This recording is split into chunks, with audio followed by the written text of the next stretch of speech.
John 10 used to frustrate me because it says that the sheep follow the shepherd because they know his voice, but I didn't feel like I knew his voice. The scriptures just made it sound automatic. His sheep knew his voice. If I was God's sheep, then I should know his voice.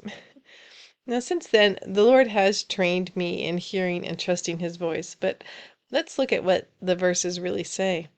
First, it says that he calls his own sheep by name. We're each personally called to him. He uses our name. We don't have to know his voice to follow him.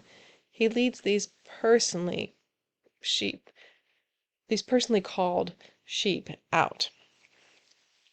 Then, when he's brought out all his own, the sheep follow him because they know his voice.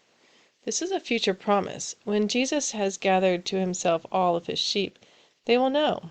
There will be no confusion or wondering what we should do. We will walk in the right way all the time. We'll always know where our shepherd is leading. We'll perfectly follow him. No stranger will be able to imitate his voice and lead us astray. This whole passage is in the metaphor of sheep and shepherd, but Jesus says a lot with it. He tells of the promise of salvation for the Gentiles, and all will be one flock.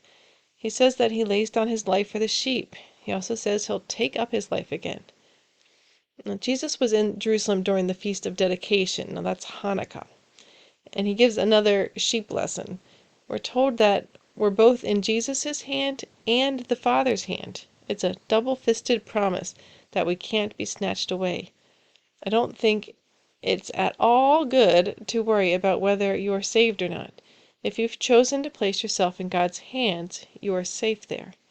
Satan comes to steal, kill, and destroy. God is never plotting or carrying out those things against you, but he will allow Satan measured access when it is for his perfect purposes and your ultimate good. So even in the place of attack, we can trust we are safely held.